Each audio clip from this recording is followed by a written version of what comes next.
Tonight, the hunt for a firebug after towering flames crept dangerously close to a family home.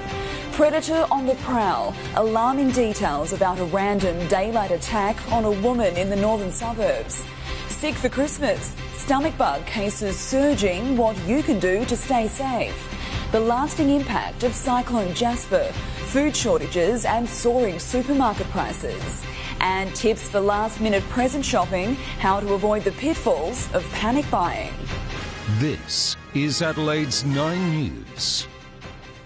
Good evening. Arsonists are to blame for a roaring grass fire which came within metres of a family home north of Adelaide. The terrifying close call was captured on security cameras, and tonight the search for the firebug continues.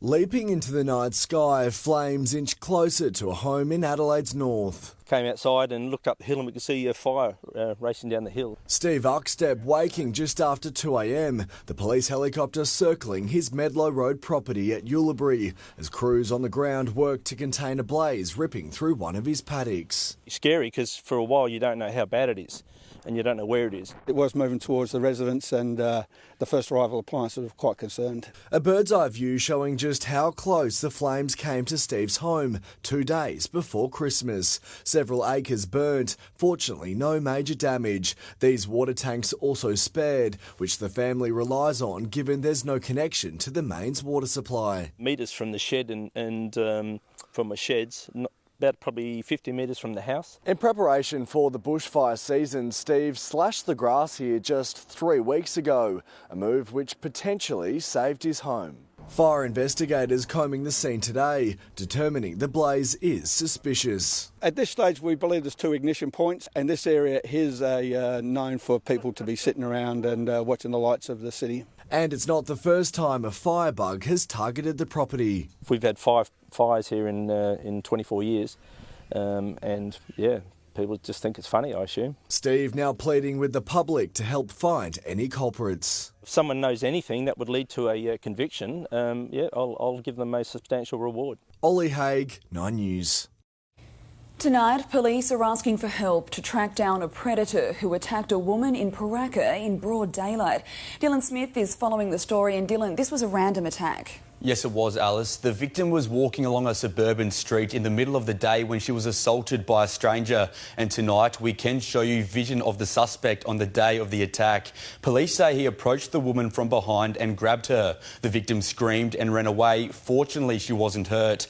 Police believe the assailant then fled the area in a blue Ford Falcon ute. All this happened on Pratt Avenue in Prague on Wednesday, the 29th of November. Almost a month on, police are yet to make an arrest, and residents are worried the predator hasn't been caught. That's a bit scary because it's a month by now. Hopefully when the police have enough information, then that's a good time, or more people come forward to show the police more evidence. The suspect is aged in his 20s and is described as being of Asian appearance. On the day, he was wearing a blue polo shirt, black track pants and sandals. Anyone with information is urged to contact Crime Stoppers. Dylan, thank you. A female driver involved in a crash at Monopara West has allegedly blown nearly 2 times the legal blood alcohol limit. It was just before 11 p.m. when the 34-year-old failed to give way at the intersection of Andrews Road and Frad East Road, crashing into a Holden sedan. The Mazda driver was breath tested and allegedly blew .092. She was reported for drink driving and has lost her licence for 6 months. We're being warned there's a heightened risk of gastro this Christmas, with cases much higher than normal. Experts say the foods we love most this time of year can also be the most dangerous. Jessica Colasante has left nothing to chance this Christmas. The fridge is stocked and the table's set for a family feast. It's actually our first time hosting, so yeah, there is a bit of pressure. 2 days out, she couldn't be more prepared. But there's one nagging concern this year, making sure no one gets sick. So I've got a pretty big family and lots of kids and elderly as well. So a few vulnerable people. Jessica's worries are justified. SA Health is noticing an alarming spike in gastro cases. They're higher than they have been in the last 2 years, particularly around salmonella. In fact, there have been more than 600 cases of salmonella in the last year, and the experts warn you could be at risk, especially if you're serving foods like seafood, dips and cheeses, cold ham and other deli meats. Typically they will be the things that we like to have out early when people come, and they'll stay out all day as well. To avoid getting sick, we're being urged to refrigerate cooked food within 2 hours. Leftovers stored there should be eaten within 2 to 3 days. Anything that's been out on the table for more than 4 hours should be thrown away. As long as your products are in the fridge at 5 or below, or you keep them hot 60 or above, then you should be fine. Simple advice Jessica will be sticking to. No one's gotten sick on Christmas Day, so hopefully it stays that way. Samantha Hogan, 9 News. We could soon be paying more for some fruit and vegetables and even experience shortages after hundreds of crops in Queensland were wiped out by flooding from Cyclone Jasper. The region is known as a food production powerhouse and has taken a hit that will be felt across the country. At the side of a road in a flood-hit region, the fruit of local farmers is for sale. I feel sorry for them, so I'll go there, pick it up, bring it here, sell it, so at least they make some money towards their food. Peter Ram is helping growers get their products to market in any way they can, with transport routes in far north Queensland damaged by Cyclone Jasper. I think it's fair to say that every farm in the region has been impacted in some way. With deliveries delayed and crops destroyed, there are warnings to Australians in other parts that some products may be harder to find. There will be some disruption in terms of perhaps supply of some of your favourite North Queensland produce items. The Agriculture Minister has been visiting affected communities this week. Today, telling 9 News, mangoes and papayas are likely to be in shorter supply than usual over the weeks ahead, and there may also be challenges harvesting limes and pineapples. Adding federal and state governments are working with the transport, food and grocery sectors to fix supply routes impacted by road and rail closures. What you're likely to see is the cost of some of those fruit and vegetables rise over the next couple of months. Producers are pleading for understanding and support from shoppers. Certainly if they do see some price increases, we'd really encourage them to buy that special produce anyway and get behind the farmers in North Queensland. And while the extent of the damage is not yet known, the rebuild could also see other costs rise, such as construction materials and insurance premiums. If we're going to see it, we'd probably see it sometime in the next 3 to 6 months. The Reserve Bank Board will be eyeing all of these factors when it meets in February to decide whether or not to hike interest rates. I have no doubt that the Reserve Bank will be looking at the situation in Queensland and the flow-on impact of that to demand in the economy and to inflation. While economists agree it's unlikely to lead to a rate rise, I think it's more likely that it might slow the rate in which rates getting cut. Fiona Willan, 9 News. A double blow for a fire victim who lost his home and all his possessions in WA's bushfire emergency. Mark Norton was turned away by his bank, unable to access cash because he no longer has a debit card. A day after losing his house and all his possessions, Mark Norton tried to get cash out from his bank during business hours. He didn't expect this from staff at ANZ. And they said, we've balanced the till, we can't help you. And I said, really, this is not normal circumstances. My house is burned down, I have nothing. Sorry, can't help you. The 65-year-old now forced to live in his caravan and can't withdraw cash. His bank card lost, along with his possessions and his pets, when fire destroyed his home in Thursday's Parkerville inferno. He says staff from ANZ Midland informed him they'd closed early for Christmas. The branch won't reopen until Wednesday. Well, it's like a kick in the teeth, It sounds un-Australian. Oh, it is. In your own town, it was like not dealing with humans, because a human would have some compassion. Your house burned down? My house burned down. ANZ was contacted for comment. Mark Norton fled the flames with seconds to spare. His was one of 2 homes lost that day. We met not long after at the Emergency Control Centre. Oh, yeah, it's gone. The house is gone. Do you remember talking to us when we showed you that vision of your house and it had gone? Yeah, I do. That was awful. He's not looking for a handout. His home was insured, but Mark's immediate future is uncertain. One thing is for sure, he's switching banks. You're hurt by this? Oh, that was criminal. That really was criminal what they did. You shouldn't treat people like that. Michael Genovese, 9 News. A man's been rushed to hospital after falling off a ladder while pruning trees. It happened around 2 this afternoon on Little Grenfell Street in Kent Town. It's believed the man suffered an injury to his shoulder. Fisheries officers, aided by police, have seized a large haul of illegally caught seafood on the Yorke Peninsula. They netted almost 150 abalones and 31 crabs and say most were under the legal size limit. Several suspects, all from interstate, have been interviewed for offences under the Fisheries Act. Time is almost up for last-minute Christmas shoppers. If you've still got presents to buy, Adelaide retailers have some tips on how to avoid the financial and emotional stress of panic buying. We've all been there. This is one Christmas tradition that's not always fun. Left it too late. Very late. How's that making you feel? Stressed out. Whether these are the first or last presents to go under the tree, time is running out to get them there. So there's little room for error. Just ask them what they want and I'll just get exactly what they want because otherwise I'll overspend. New Ugg boots for my girlfriend, so something she wanted. But for many, keeping it a surprise is all part of the fun and the anxiety.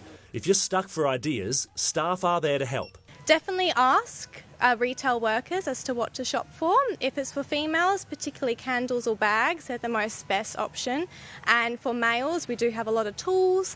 Retailers at District Outlet and Parafield may be relatively new to the scene, but their advice is as good as gold. Don't struggle to find something that you have to get for someone. Just get something that's meaningful and nice to you guys. Grab a gift card. A giver can give any amount that they want on the card, and away it goes as a perfect gift. It's not just the discount outlets buzzing. Hordes of customers continue to flood established locations like Tea Tree Plaza. Extra late night trading hasn't thinned the number of shoppers. They've been rising as the sleeps until Christmas go down. In just under 30 hours, this man will be taking over the gift giving. And while even Father Christmas was caught up in the hustle of last-minute shopping, the true meaning wasn't lost on every shopper. Now it's both children are married and there's grandchildren, so it's really, really special to have all of them together. Ho, ho, ho, ho, ho! Merry Christmas! Will DeFulvio, 9 News. It's a South Australian success story, and next year even bigger things await RM Williams. Tonight, 9 News can take you inside the company's expanded Salisbury headquarters as it prepares to launch a major recruitment drive. A South Australian brand built by South Australian hands. Men and women who've become masters of their craft. Well, I wouldn't be here for 30 years if I didn't love it. Glenn Dezen started on the making line. Now a senior bootmaker, his personal signature adorns the soles of the shoes he finishes by hand. A mark of quality that stayed the same, even as the company's evolved. You've got to change, you've got to be current.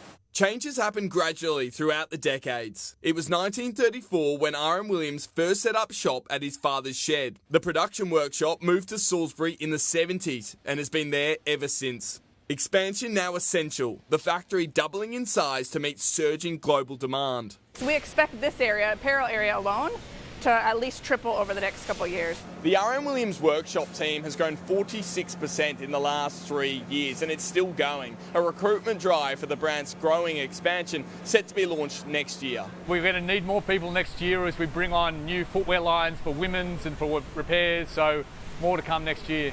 They'll be trained on the job by long-term staff like Maria, who's an expert in kangaroo leather. This plaiting technique passed down from RM Williams himself. When you see someone who's been here for a few years that Maria's taught, passing skills on to someone else, that's when you know you've got the big tick.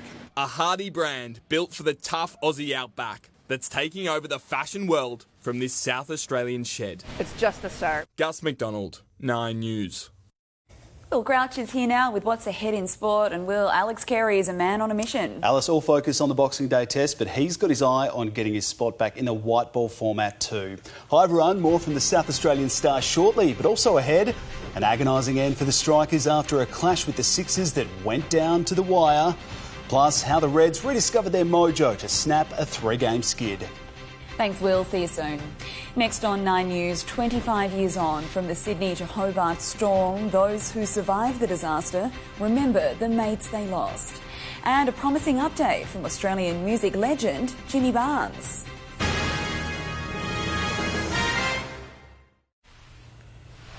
A young man has told how he confronted an intruder sitting on his mother's bed in their apartment. The 19-year-old apprentice carpenter holding down the accused thief until police arrived. He's only 19, but Julian has shown courage well beyond his years. Just did what I had to do. The apprentice tradie was fast asleep in his high street apartment when he heard his mum in distress around 4:30 this morning. Just screaming. I don't know, I low-key thought she found like a massive rat or something. It wasn't a rodent, but something far more sinister. I jumped out of bed straight away. I saw this guy dressed in black run out of the apartment. All black, gloves, ski mask, all black. Julian didn't think twice before chasing down the man who had allegedly stolen his mum's phone and wallet through the lobby. I was just grabbing him by the shirt, pushing him around a bit. I didn't want to hit him. He wasn't being aggressive. While Julian detained the man, his mum alerted police, who swiftly arrested 31-year-old Muhammad Ali. Julian's mum has told 9 News she thought her cat was on her bed. She tried to push it aside but realised it wasn't her pet, but a masked intruder. She was shocked. She was on the phone shaking, but nah, she's good now. Blessed he didn't have a knife, blessed he didn't hurt my mum, but yeah, it wasn't a fun feeling. The Thornbury man was charged with aggravated burglary, theft, handling stolen goods, theft from a motor vehicle, and negligently dealing with the proceeds of crime. Ali applied for bail with his lawyer telling the court his reason was that he was hungry and he was homeless and was struggling financially to find any food. The 31-year-old was denied bail. Meanwhile, Julian has a simple message to the accused crook. Stay safe, just don't do it again, bro. That's it. Gillian Lantouris, 9 News. There are reports tonight that Australia's $900 million grounded fleet of Taipan helicopters is being dismantled and buried. A respected military trade magazine claims a secret decision was made to destroy the Army's 45 helicopters, not sell them. Defence Minister Richard Marles has said the government is looking at all options. The aircraft were taken out of service after 4 defence personnel were killed in a crash off the Queensland coast in July.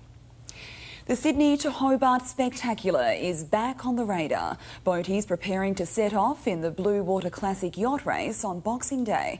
But this year's event carries extra significance. Survivors of the 1998 deadly storm race remembering their mates 25 years on from a maritime disaster that changed our country.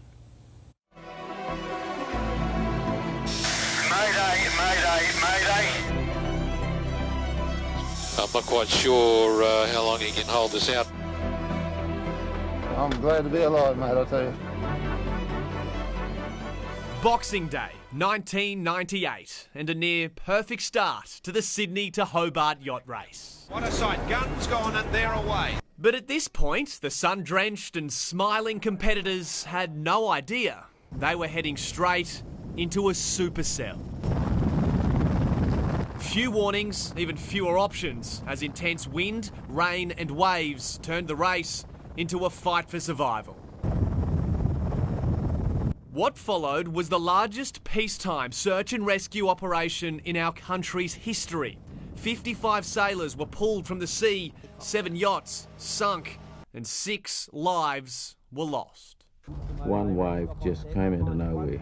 I yelled out, "Who's there? Are you all there?" And there was only one answer. John Steamer Stanley survived. 3 of his mates sailing by his side didn't. 25 years on, the memories are still vivid and the pain hasn't gone away. One wave we went up the faithful wave and then it broke and then we went down it. And in that scenario, 3 of the boys couldn't hang on. I was the only one that could hang on. Mayday, mayday, mayday. Here is Winston Churchill. We are getting the life rafts on deck. That was the last radio contact before a monster wave wiped them out. John spent the next 28 hours in the water, waiting, before being spotted by a search plane. We had our torches on and it was just on dark. He spotted the light And he dipped a wing, and I said to Gibbo, I said, he's seen us. Another survivor, Tony Mowbray, considers himself just as lucky. We spent 15 hours thinking that the next wave was the one that would do us in. The captain of a yacht blindsided by a 60-foot wave. It's just the next wave, and if you survive that one, then all you get is the opportunity to go for the next one, and that's your life. But with his crew as broken and busted as their vessel, Tony somehow skippered them to safety. A hero in high vis. This is the moment 25 years ago they made it back to land. Your mates, friends, we've got families, I know their wives, I know their kids. It's pretty tough. It's impacted my family, my children, my commitment to my children. Forget the tears, it's been a good thing in a lot of ways. The tragedy transformed our country's safety standards on the sea, sweeping reforms ensuring something like this doesn't happen again. Alex Ike, 9 News. Well, he's home, grateful and happy. Aussie rocker Jimmy Barnes has been released from hospital after open heart surgery. Smiling with his grandson Teddy in an Instagram post, he's called his medical team the best in the world and described his Scottish genes as tough. Next on 9 News, inside the desperate effort to stop a mass shooter as chilling details emerge about the Prague gunman. And the brazen theft of Banksy's latest piece, shocking onlookers in London.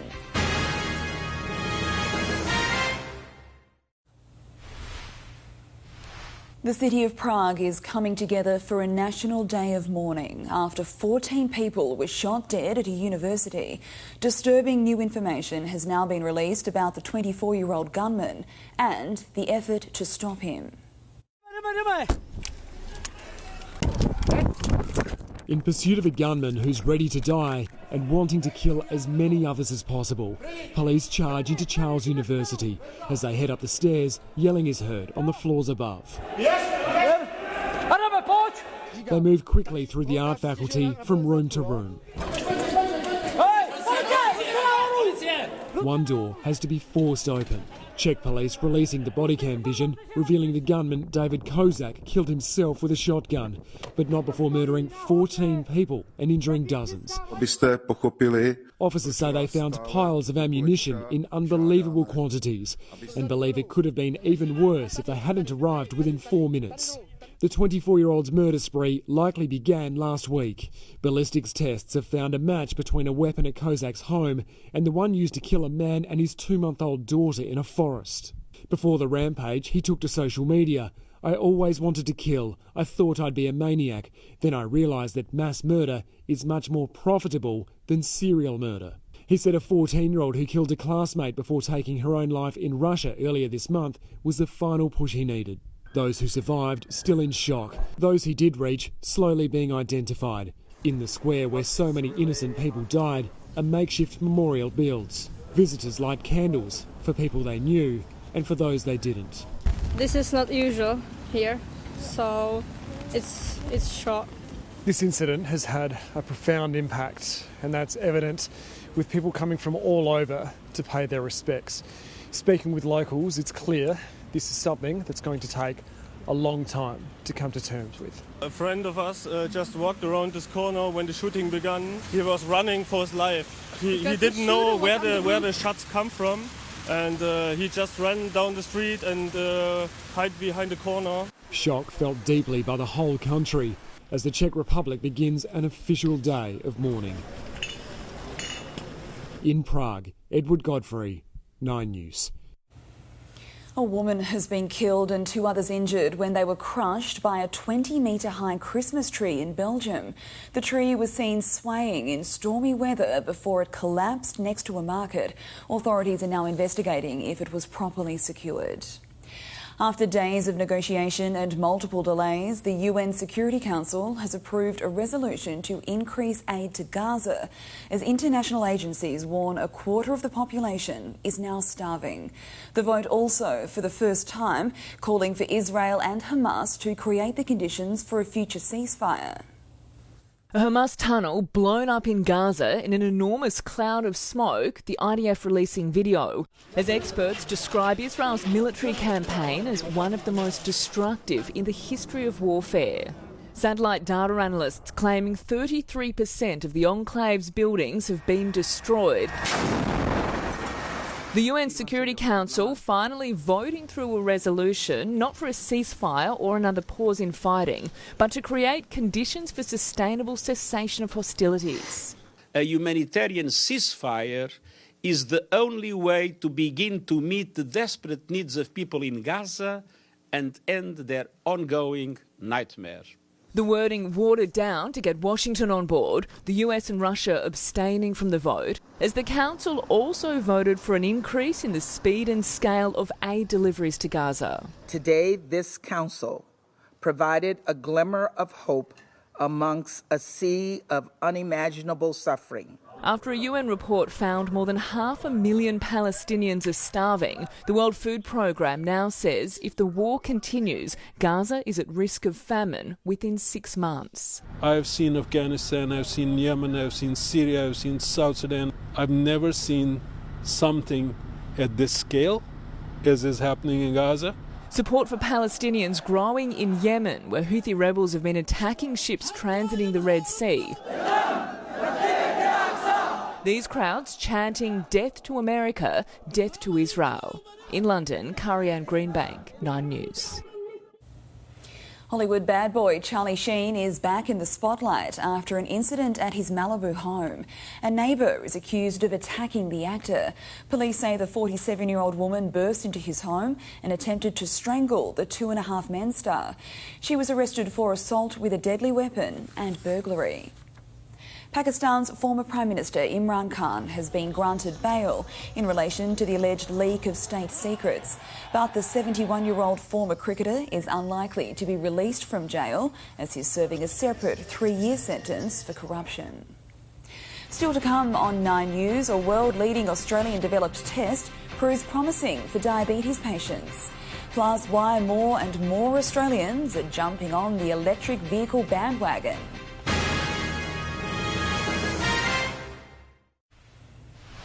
Banksy's latest artwork has been stolen just an hour after it was unveiled. The piece features 3 military drones on a traffic stop sign and was hung in a London street.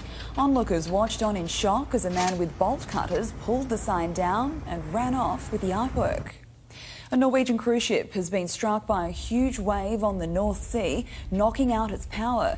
It was sailing 260 kilometres off Denmark when a storm hit and required a tow to Germany. An at-home finger prick test helping identify children with type 1 diabetes has been proven to be accurate by Melbourne researchers. The medical development is said to revolutionise global screening of the disease. Mother of 2, Victoria, has lived with diabetes for 18 years and she worries for her children's future. It's the last thing I want my kids to have is diabetes. The autoimmune condition can be hard to diagnose. An easy at-home finger prick blood test now helping to detect type 1 diabetes. In a world first, Australian researchers have proved it's accurate. This really unlocks the key to prevention. Victoria's children, 9-year-old Tilly and 6-year-old Alice, took part in the preliminary trial. They sent off their blood samples to be tested. I didn't think it would be as gentle as it was. I thought it would hurt a lot more. I was scared than Tilly. Associate Professor John Wentworth says being able to screen children early means treatment could be provided to help prevent irreversible damage. The earlier you diagnose type 1 diabetes, the more pancreas function you have. We don't know what causes it, we don't know how to cure it, so the best option we have is an early intervention type trial. The researchers are working on a broader study to be run in the United States and Australia with hopes to eventually have the finger prick test as a routine medical examination for all children. But for now, the self-screening program is limited to people who have type 1 diabetes in their family. Mimi Becker, 9 News. The initial slow uptake of electric vehicles in Australia is now gathering speed as the number of charging sites nearly doubled in the past year alone. And with petrol prices staying higher for longer, buying an EV is about to become even more attractive in 2024. A Western Sydney couple going green. Steve and Anne today picking up their new Polestar. They're just one of many Aussie families driving the country's uptake of electric vehicles. I think petrol prices are getting too expensive. We've got solar panels on the roof, got a charger set up so it uses excess power, so instead of going back to the grid, it goes into the battery of the car. I suppose what we're seeing in Western Sydney is that people are expanding into homes with standalone garages, and that's making home charging more accessible. The Nethery family are also making the switch, walking out of the Tesla showroom today with new wheels for Christmas. I think that barrier that people feel like they're not going to be able to charge, I think that's well and truly gone. The number of charging stations increasing by 72% in the past year, 800 stations now housing 2,000 fast plugs across the country. Clearly the more affordable option, an EV costs around $400 a year in electricity compared to its petrol counterpart at $2,400 annually. Consumers will probably find that they will save regardless of the rebate, based purely on the fact that the market is becoming more competitive and there's more choice. There are now 173,000 EVs being driven in Australia, with 2/3 hitting the road in just the last 18 months. Another spike is expected next year, with new federal fuel efficiency standards to be outlined in early 2024, likely to further discourage the sale of higher emitting vehicles. In Alexandria, Madison Scott, 9 News. Younger Australians are giving up the dream of owning a home, instead overspending on the good life. A new survey finding Generation Z aren't saving for the future, choosing to splurge on going out and shopping. Tracy Vo reports. 25 and renting in a share house, Jess Harmer lives paycheck to paycheck. At the moment, I just want to focus on enjoying life in my mid-20s.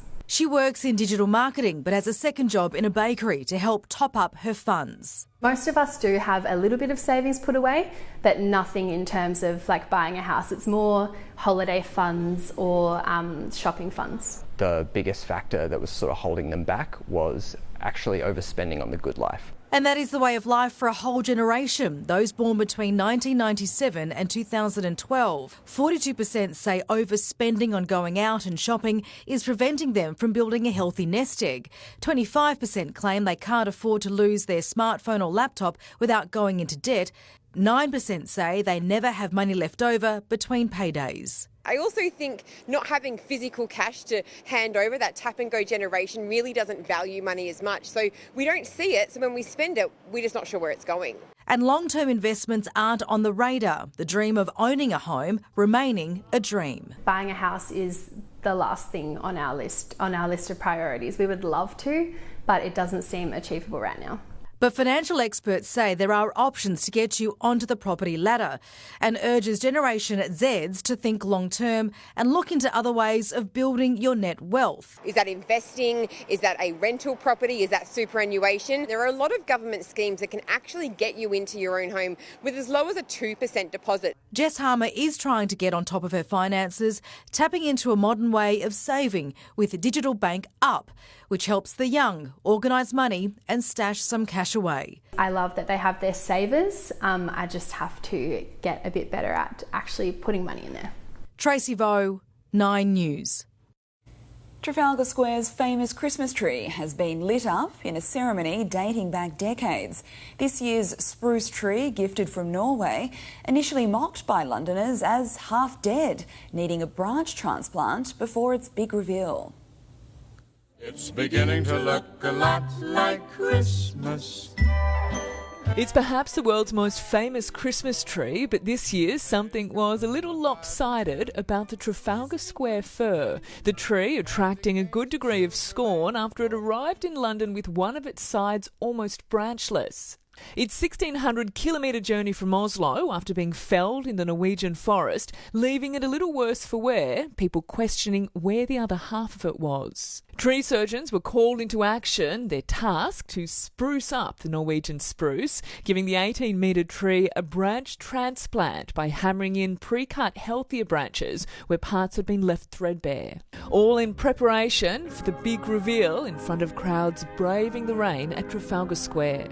She looked a little bit weary after the long journey, but now when she settled down, I think she looks quite good. The result? 3, 2, 1.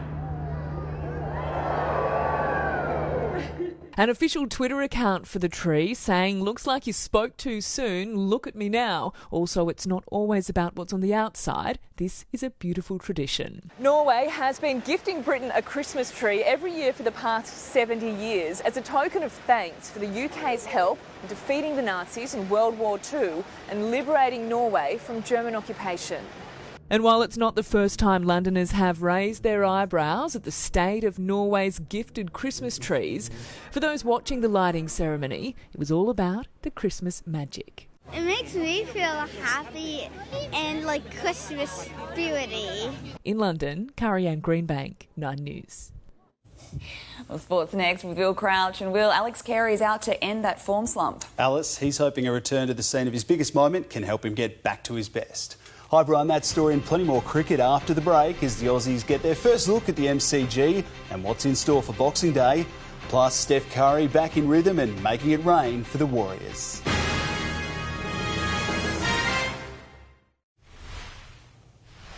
Hello again. Australia's focus might be on the red ball, but Alex Carey heads into the Boxing Day test also determined to win back his spot in the nation's limited overs side.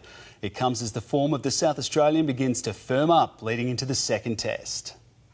Back at the MCG, the scene of his greatest test cricket moment. Take a bow, Alex Carey.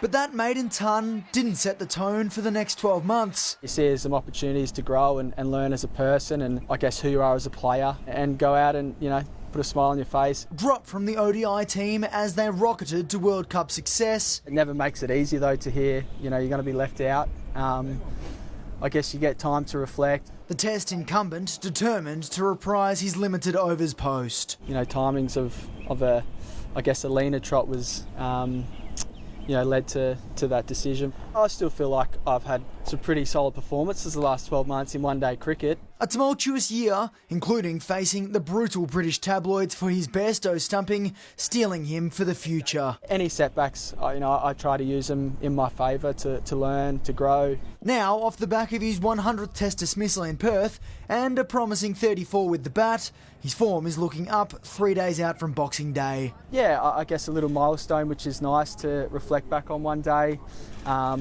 Hopefully a few more out here against Pakistan. The weather is perfect here at the MCG today, but that won't last for long. Rain is tipped to significantly impact play on days 1 and 2, meaning the Aussies will have to take their chances to force a result. Hopefully the sun can stay out. We'll go out to work and try to win that first hour of play. I think that's all we can do. Xana Maguire, 9 News. Well, meantime, Australia's women's team is staring down the barrel of defeat in India. Quick wickets on day 3 had the hosts all out for 406, but in response, the Aussies were caught napping. Hold on to the ground a little bit, is skidding on to the bat right now. This is a really close, and this is gone. She's on her way back. Both openers dismissed before lunch. A short time ago, the visitors were 2 for 134 with a mountain of work to do. Let's get to the Big Bash, and the Strikers have fallen agonisingly short of a second straight win, losing to the Sixers by 1 run in a match that went down to the final ball. Sydney looked home in the final over until Jamie Overton almost single-handedly dragged his side to victory. Returning home in time for Christmas, but there were no early presents for these Strikers. Instead, it was the Sixers gifted a 1-run win. Here we go. Full offside into the deep. Is it in the gap? It's not. They're going to come back. The Sixers are going to win. The agony and ecstasy of cricket on full display after an epic final over that saw Jamie Overton almost etch his name into history. Last over. That'll help. Boundary. Yeah. Needing 18 off that final over, he was well on his way to delivering a famous win for Adelaide. Is it going to go? Is it? Is it? It is! Oh! Let's turn it around. But with a boundary required from the final ball, the Englishman's valiant efforts were ultimately in vain. It came after Chris Lynn kick-started Adelaide's chase with 37 off 17. Up in the air. Wow, this is big. This is really big. But while his innings eventually came to an end, new skipper Matt Short continued cementing himself as a genuine star of the competition with his second straight half-century. Flicked away over the short boundary. Earlier, Short also added 2 wickets, but the night looked like belonging to Overton, taking the crucial wickets of James Vince and Josh Philippi. Oh, edged and taken another one. That's 2. While it didn't end the way he wanted, the strikers can bounce back when they face the Renegades this Friday night. Emma Henderson, 9 News. Well, Christmas did come early for Adelaide United, with the Reds roaring back into form thanks to a 3-1 win over Newcastle. With Hiroshi Ibasuki back into the starting lineup, Nestor Irankunda and Ben Halloran came off the bench and made an immediate impact. What can Adelaide produce here? Irankunda gets it wide for Halloran. Halloran, Irankunda, little ball over the top. Halloran is there. And that's 3. And Halloran and Irankunda combining with some lovely interchange of passes. And Adelaide have taken this one away from the Newcastle Jets. The win snaps a 3-game losing streak, but there's no rest for the Reds. The team training on Christmas Day ahead of a clash with fierce rivals Melbourne Victory next Saturday. While overseas, Aston Villa squandered a chance to go top of the Premier League for the first time in 25 years. They were stunned as Sheffield United claimed the unlikeliest of leads before salvaging a point in the final minutes. Into a lovely area, and there's the equaliser. Nicolo Zaniolo. The headline is that Villa have equalised and it's 1-1. Meantime, Manchester City's quest for every major trophy is finally complete after winning the Club World Cup. A 4-0 win over Brazilian side Fluminense, closing the book on a 7-year journey for manager Pep Guardiola. Over in the NBA, Steph Curry was back to his old tricks, nailing 8 triples and scoring 30 points on a night where the Washington Wizards looked a little more like the Washington Generals. Curry. 2 in a row now for Steph. Warriors with numbers. Curry pulls and hits. And the shimmy at midcourt. Yeah, and while we've seen it all before from the 2-time MVP, this nasty putback dunk was a little more unexpected, surprising even Steph. And finally tonight, Australia's golden girl of the slopes has done it again. Jakara Anthony making the best start to a season by any Aussie winter sport athlete, claiming a 5th gold medal and the 13th win of her career.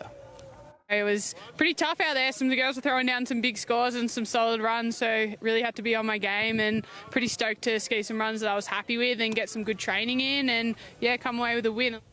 The 2022 Olympic gold medalist has a chance to add to her tally again tonight in the final event of the year. Alice, she's a superstar. Incredible. Love to see it. Oh, amazing. Amazing. Will, thank you. Well, stay with us. I'll have the latest weather details next, but first, here's a look at tomorrow's speed cameras. Wake up and laugh with Adelaide's #1 breakfast show. Rudits and Laws, weekdays on 104.7 Triple M. For the latest Adelaide news and traffic.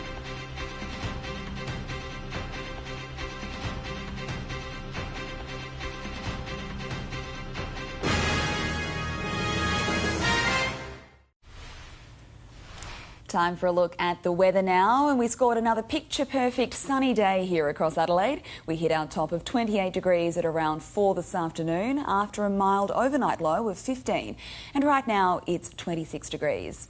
Across the suburbs today, temperatures sat in the mid to high 20s, 28 degrees in Elizabeth and Noarlunga, Glenelg climbing to a lovely 25 degrees. In the north of the state today, Ceduna reached a top of 26 degrees, Port Lincoln made 24 and Clare reached 29 degrees. If we take a look further south, Nuriutpa made 30 degrees today, but Hindmarsh Island topped out at 22. Taking a look interstate tomorrow, possible storms in Sydney and 25 degrees, storms in Brisbane with a top of 30, cooler in Melbourne, just 23 degrees, 20 for Hobart and a top of 36 in Perth. Back home and across the north of our state, windy and sunny in Coober Pedy tomorrow with a top of 30 degrees. 31 the top for Roxby Downs, and Wyalla's headed for a windy 22. Heading south now, and possible showers for Kingscote with 20 degrees tomorrow. 24 in Narracourt with a shower or two, and 20 degrees is the expected top for Mount Gambier. There is a wind warning tomorrow for the upper and lower southeast coast, right along the south coast and also the Adelaide metro area, where winds will be southerly up to 30 knots and seas will be around 2.5 metres. Across Adelaide's suburbs tomorrow, we're looking at a top of 23 degrees and partly cloudy tomorrow in Elizabeth. Windy in Glenelg with a top of 22 degrees. Noongar is headed for a partly cloudy 21 degrees and possible showers in Mount Barker with just 19 degrees the top. In the city, we're expecting a bit of cloud cover around tomorrow and a top of 22 degrees, then dropping down to an overnight low of 13 degrees. And then if we take a look ahead to that Christmas forecast, partly cloudy and 22 degrees for Christmas Eve tomorrow. We can still expect a possible late shower on Christmas Day, unfortunately with a top of 21 degrees though. Boxing Day is looking a little cloudy with a top of 23 degrees. Wednesday is headed for 26 and then things really start to warm up again. We're looking at 30 degrees on Thursday with just a few clouds, a mostly sunny 29 degrees on Friday and a sunny 30 degrees on Saturday. And that's all from the 9 News team for this Saturday. Thanks for your company. Good night.